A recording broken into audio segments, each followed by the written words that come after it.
Olá, meus queridos! Chegamos na nossa sexta-feira, na nossa liturgia diária em família, na 25ª semana do Tempo Comum, e coincidiu também com o 25º dia da nosso mês de setembro. Assim, obrigado a vocês por sempre estar nos ajudando, sempre nos acolhendo em vossa casa, em vosso lar. Que Deus os abençoe hoje e sempre. Amém. Chega o nosso momento das nossas orações, que assim possamos colocar nossos olhos, ouvidos no coração do nosso Senhor, e olhando para a cruz, e assim, em nossas orações, na nossa meditação, Senhor, somos tentados a lançarmos nessa vida mundana para aproveitar as ocasiões em que a vida parece ter o poder de nos dar algo que nos satisfaz, ainda que seja momentaneamente, e se mostra muito eficaz na ilusão de nos levar a caminhar sobre uma rocha de sabão. Senhor, aponta-nos a rocha segura em que possamos agarrar no meio das ondas do tempo, no meio das modas, no meio dos pensamentos vulgarizados, no meio das notícias, no meio das falcatruas, no meio de várias variedades de aventuras humanas. Pai, ajuda-nos a encontrar o vosso sagrado coração neste meio dessa escuridão, para que assim possamos nos agarrar firmemente e não desgrudar desse vosso coração misericordioso. Pai, acolha-nos para que nós não possamos perecer nessa aventura humana, nessa aventura mundana, nessa aventura que nos leva a afundar, que toda vez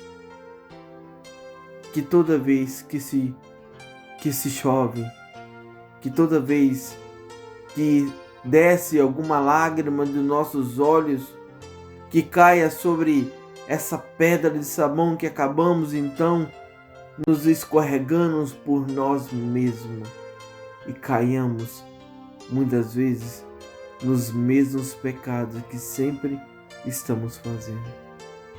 Senhor, assim clamamos a vossa misericórdia, para que assim, com vosso sangue libertador, possamos estar sendo agora, neste momento, purificados desses mesmos pecados.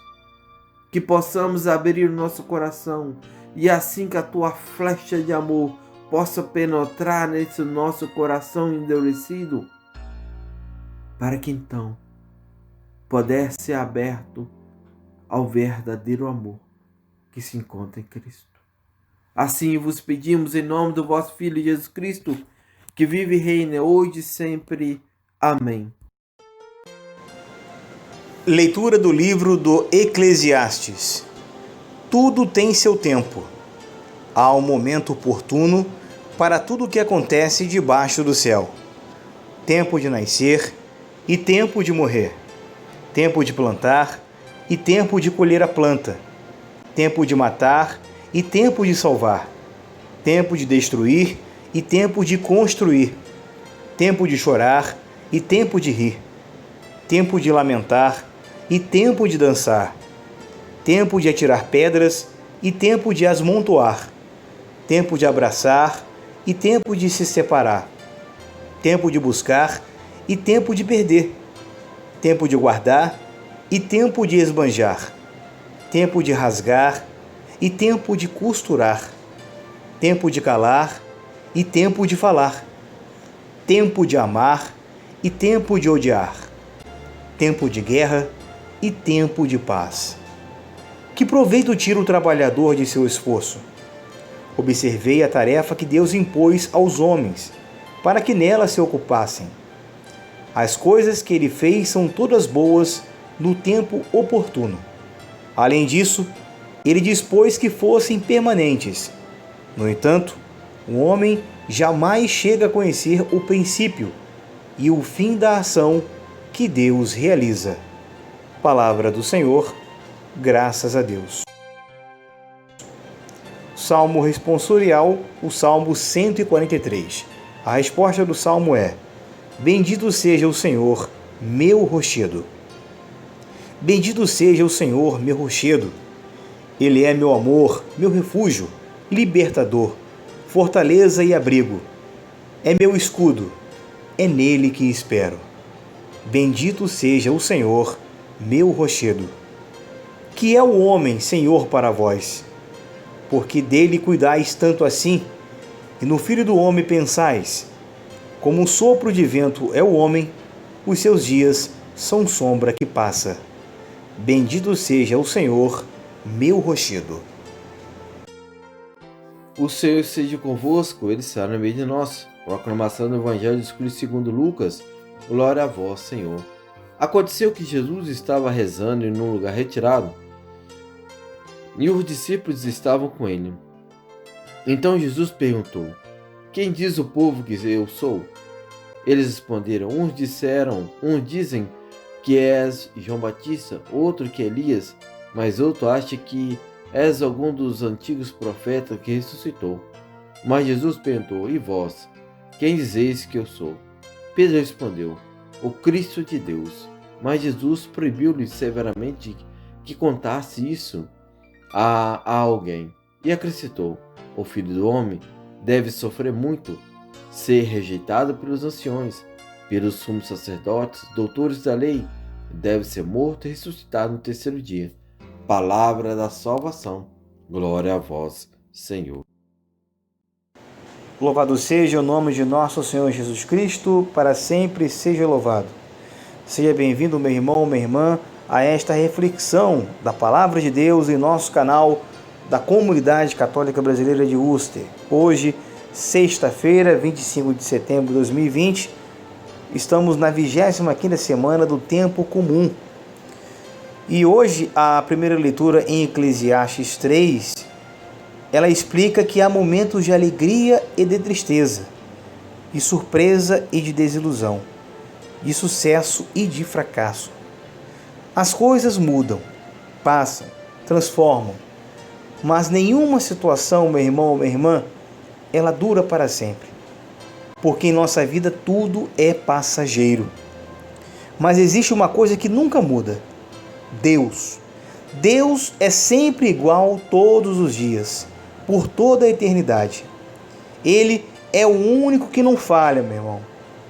E quando pomos a nossa confiança nas coisas deste mundo, vamos ficar desiludidos, mas podemos confiar totalmente em Deus.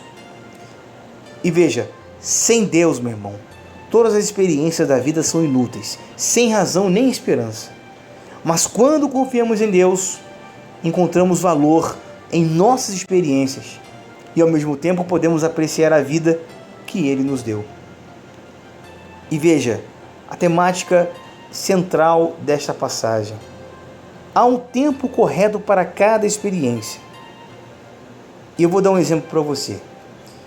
Um bebê recém-nascido tem de crescer um pouco antes de poder comer comida sólida, não é verdade? Da mesma forma, há uma ocasião certa para cada fase da vida. Ou seja, muitas vezes queremos tudo na hora, não é verdade? Sem esperar pelo tempo certo. E isso não é bom. Meu irmão, construir a casa na areia é muito mais rápido que construir na rocha, mas a base desta casa, ela não será sólida, meu irmão. Ou seja, se apressarmos as coisas, recebendo coisas pelas quais não estamos preparados, podemos passar em nossa vida por muito sofrimento. Você quer ver um exemplo claro sobre isso? Muitas pessoas hoje em dia têm um casamento infeliz e não sabem por quê. E por que tiveram um casamento infeliz? Porque não souberam esperar até estarem prontos para o casamento. Não tiveram uma maturidade suficiente para serem orientados e direcionados a ter um discernimento espiritual sobre o projeto de Deus em suas vidas. Portanto, meu irmão, minha irmã, é muito importante procurar o tempo de Deus para as nossas vidas. Ele sabe o que é melhor para nós. Esperar o tempo de Deus é aprender a ter paciência, domínio próprio e equilíbrio. Grave isso no seu coração.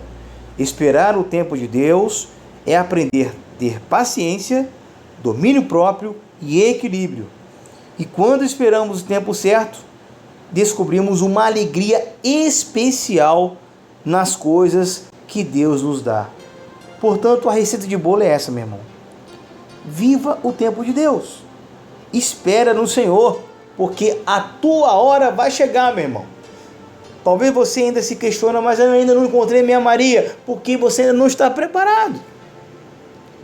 Ah, menina, você que está à busca do seu José, creia que ele vai chegar, mas ainda não é o tempo. Talvez precisa você rezar um pouco mais, mas tudo é no tempo de Deus. Sem menos você esperar, você vai ver a graça acontecer sobre a sua vida, mas é necessário esperar o tempo de Deus em nossa vida. E continuando aqui a temática dessa primeira leitura, meu irmão, os momentos de tristeza, dor e sofrimento, eles vão passar. As alegrias temporárias deste mundo também são passageiras. Mas em Jesus temos uma promessa eterna. No tempo certo, Jesus voltará para julgar o mundo e levar os salvos para o céu. Acredite nisso. No céu não haverá mais sofrimento, meu irmão. E finalmente teremos uma alegria eterna, juntos de Deus. Tudo acaba, mas a palavra de Jesus, ela nunca passa. Que isso fica gravado em nosso coração. Tudo acaba, mas a palavra de Jesus, ela nunca passa. Portanto, a grande lição deste capítulo, meu irmão, desta primeira leitura, é termos a maturidade e a sabedoria para lidar com todas as estações de nossa vida. E tendo a certeza de que com um relacionamento sincero com Deus, seremos cuidados em cada uma dessas estações. E o Evangelho de hoje, que está em Lucas capítulo 9, versículos 18 a 22, ele nos traz essa reflexão para entendermos as coisas que Deus quer. Quando nos colocamos no contexto da palavra de Deus como protagonistas e nos tornamos participantes do cenário do que é exposto, ela se torna eficaz na nossa vida. E por isso, meu irmão, minha irmã, podemos hoje também nos inserir na mesma conjuntura para perceber que quando caminhamos mais perto de Jesus, ele nos atrai ao lugar recolhido e nos dá a oportunidade para conversar a sós com ele, da mesma maneira como fazia com seus discípulos. E assim, meu irmão, minha irmã, ele nos revelará os projetos do Pai para nós e também nos deixará desnudo, é verdade, desnudo, para que na partilha, na camaradagem, na confiança, o nosso coração se abra para as coisas que precisamos entender de Cristo. Ou seja, meu irmão, Jesus não estava interessado na opinião do povo em geral. Na verdade, quando se dirigiu aos discípulos, Jesus perguntou o que os outros diziam dele. E Jesus usou apenas de um pretexto para estimular esse assunto. Ou seja, o seu desejo era que os seus seguidores tivessem consciência de quem ele era e aprendessem a expor a sua opinião de uma forma consciente e concreta. E hoje também, ele não quer saber de nós o que as pessoas pensam sobre ele, mas que cada um de nós, de forma pessoal, busque um conhecimento mais aprofundado de sua pessoa e de seus projetos, para nós e por nosso intermédio. Ou seja, meu irmão, Jesus deseja que nós, assim como Pedro, e inspirados pelo Divino Espírito Santo, tenhamos a convicção de que ele é, para também poder afirmar: tu és o Cristo de Deus. Em outras palavras, Jesus quer que conheçamos e ao mesmo tempo, guiados pelo seu Espírito, nos autoconheçamos e nos avaliemos para discernir a que ministério somos chamados dentro do plano de Deus. Olha que beleza.